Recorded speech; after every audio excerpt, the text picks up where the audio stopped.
Hey guys, welcome back to Aussie Built Rides. I'm Anthony. In this episode I pretty much fixed all the plastics I wasn't going to start with.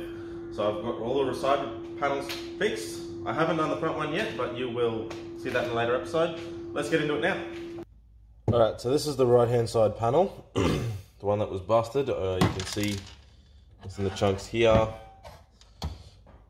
One of the little push-in knob bits was fallen out, but I managed to recover that. So I did say that I was just going to throw this out and buy another one, but I figured that's not really in the spirit of getting this real cheap, so I will give it a go in repairing this. If that fails though, you want to be on the way. I have found some real cheap. You can get a whole kit on eBay. I think I saw for about $2.75 delivered here in Australia.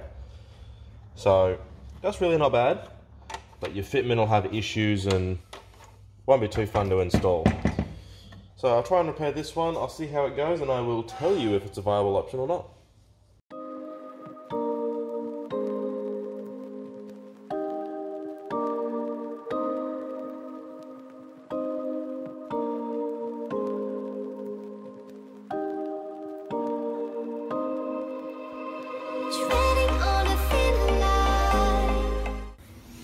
Alright, so I got this piece pulled out of here with the indicator on it. It's out there and pushed on this bit for a while, as the corner here was actually pushed to the inside, not the outside. But that's close to where it's got to be now. Needs a little bit more fiddling with. I've had a look at the other side. And this piece simply comes up to this very corner here. And it's just, yeah, snapped off a little bit in here. I'll see what I'm going to try and do is put a piece of tape that goes along the top here, turn it upside down and then fill all the gap in with an epoxy. Hopefully that'll hold up and hopefully that can remake the piece. Once it's been painted over, you won't be able to tell. I've got a little piece here which is a part of the dark matte black plastic assembly for the indicator.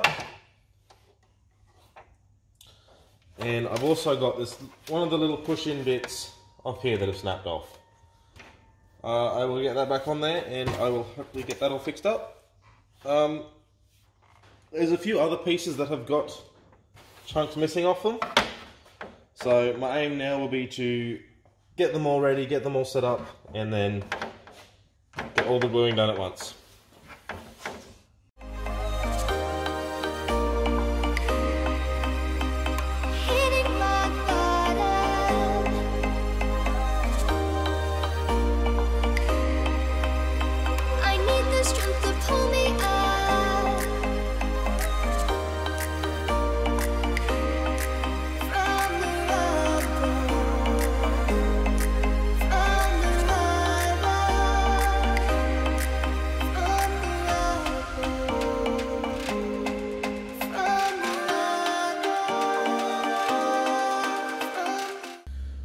So I got all that stuff done. It's all got sort of like one coat of the epoxy. I'm going to leave it there to cure overnight. I'll have a look at them tomorrow.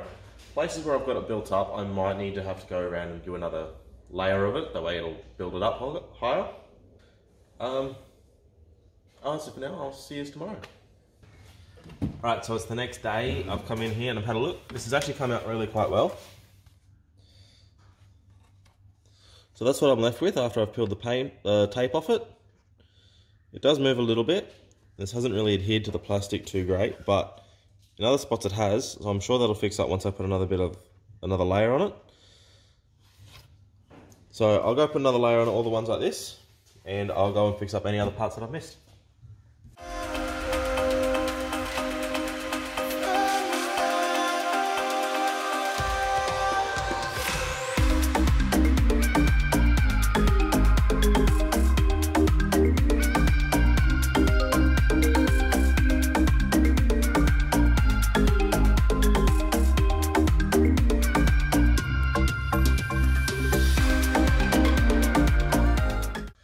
Alrighty, so I've got all the epoxy on that now, another coat's on. I'm going to need a little bit more. There's a couple of little parts that I'm going to have to fill in.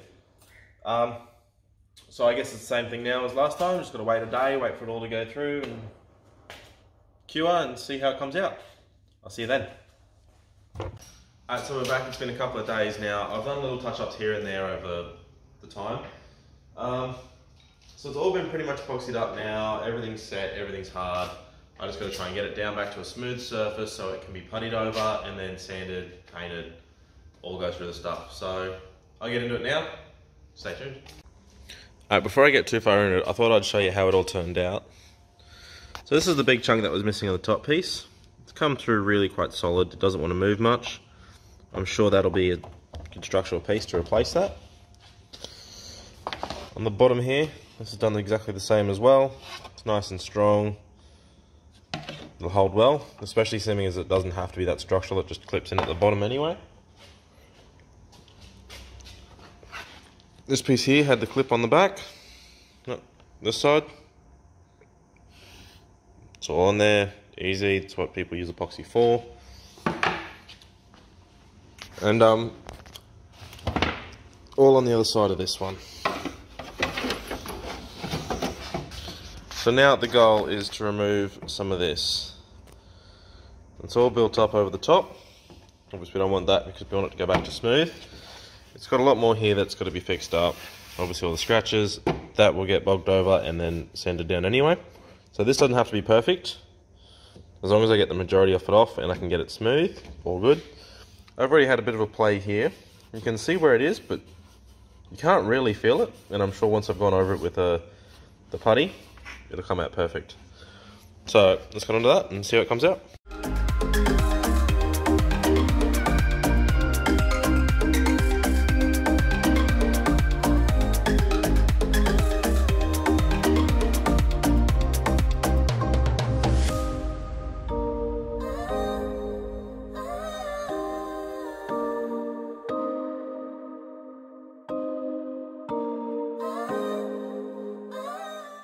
So I thought I might just show you guys how this headlight came out, because there was end up being a large chunk that was missing. As you can see there, I've pretty much just filled it in with a piece of cardboard. It holds really quite well. The cardboard was pretty much only there to hold the epoxy in while it was still a liquid. Apart from that, it's dried up really well and it's really solid. It's holding it only from that piece. That was completely broken off before, so really strong. The piece as well. That's been epoxied on. So headlight is back to a good standard.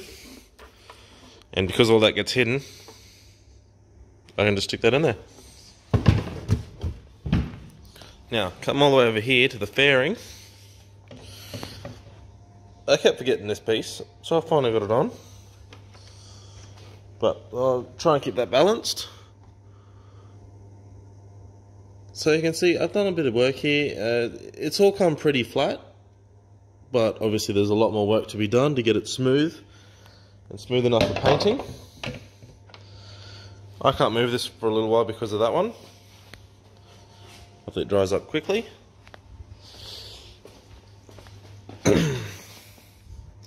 This base piece I've got, this one is pretty much done. So I've got the hole in it and everything. I've got it to look pretty round, back to normal. The bit that I was using on the Dremel here happened to be the right size for in here. I didn't burn off any of the black, but as you can see it looks pretty dead center, so not exactly a precision part, so that should be perfectly fine for that. So I've got that piece done. I need to fill in here, clean up that with the grinder and whatnot, and get that all ready for paint, remove the sticker. Along with this piece here, I might try and actually buff this scuffing out of the light. See it in there? And then that's got to be covered up and get smoothed out.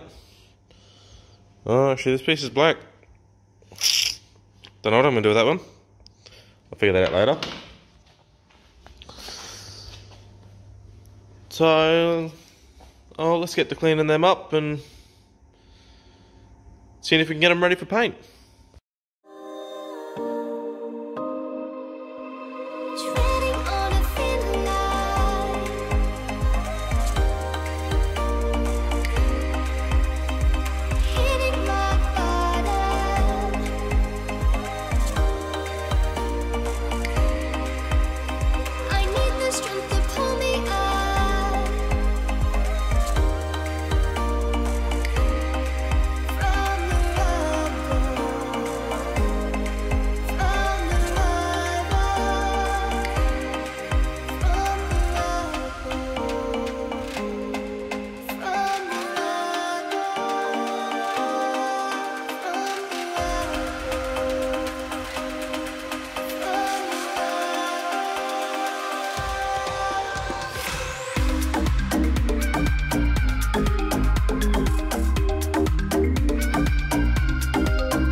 Alrighty, so I've put a bit of work into this fender. It's all been done off camera. I've only had a little bit of time here and there. So what's happened is I've actually gotten this covered in a plastic primer. Right, so this is the stuff you need for that, for a primer, plastic primer. High build sandable. You need sandable because that'll help get out all the little scratches that are in it, and I'll show you how that works. I have to fill in these areas up here. This is where the major scratches are, as you can see them quite clearly. The rest of it's not too bad, that'll come out in the primer itself. So the next job though is I'm going to get some red scotchy. You can get it from any paint shop.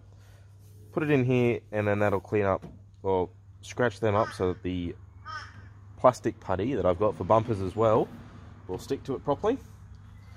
Then when that's done, I can sand it down, get it flat and smooth, and then I will do a couple more coats with this, so that way it makes it nice and thick, and then I'll be putting a guide coat over it. So it's just a thin layer of a black, just so that way when you can sand it down, because there will be scratches and a little bit of orange peel in the primer, that'll get all that out nice and smooth and a good base for paint. So I'll get onto that now.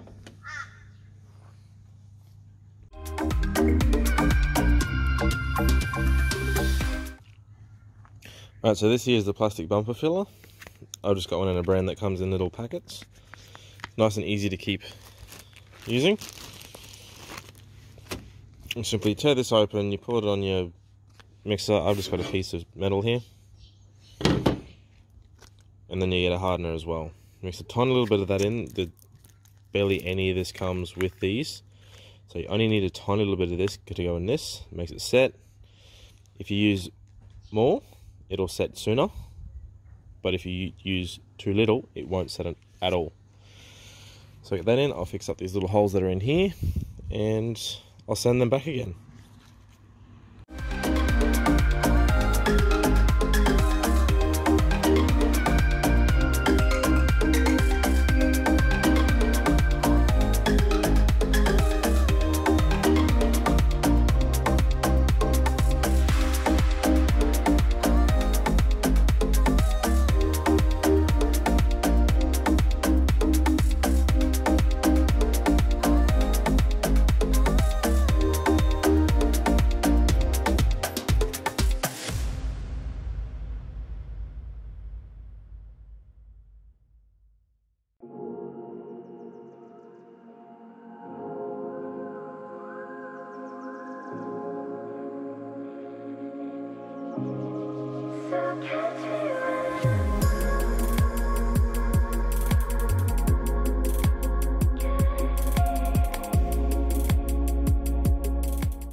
Right, so this panel's fully done up now. The finish you want is just smooth. You can't feel the lines. If you can feel them, you're going to see them. If you can see any lines, you're going to see them. So you can see where I've gone through for different putties. Big line there. But now I can feel over that and you can't feel it whatsoever. Along with all the scratches in this one, you can see all the scratches that are in it. You can't feel nothing. That's what you're after. So then I'm going to go and put a couple more layers of the bumper primer. So plastic sandable primer. That'll go over the top of it. And then when that's done, I can put a guide coat on it and then sand off the guide coat, and I'll show you how that works. But for now, this panel's done. Time to get onto the other side and get it back up to this stage. Alrighty, so here's the other side. This one doesn't have any big dings in it like the other one did. So all of this is all fairly good to go as it is. So now my goal will just be to make sure I haven't got any parts that are left unsanded. Just little bits and pieces, like, I don't know if that's focused there, you can see a little bit of mist there. Down on this corner.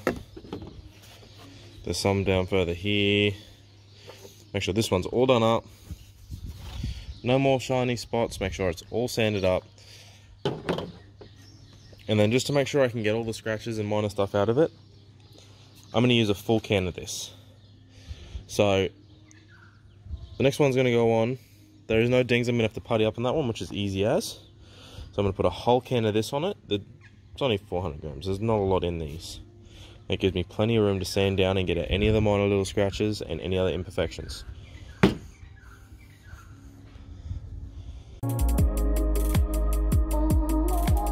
Kisses on my body, whisper to me softly. I can see the edge and I hope that you're falling for me. I don't need to fake, hold me when I shake. Laying at your side and I burn like a naked flame.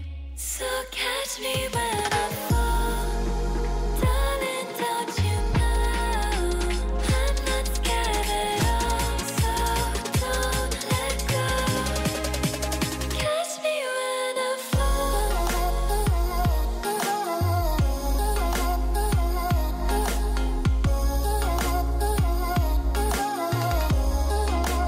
Catch me when I fall.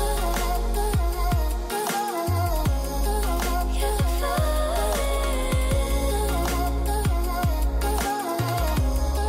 So catch me when I fall.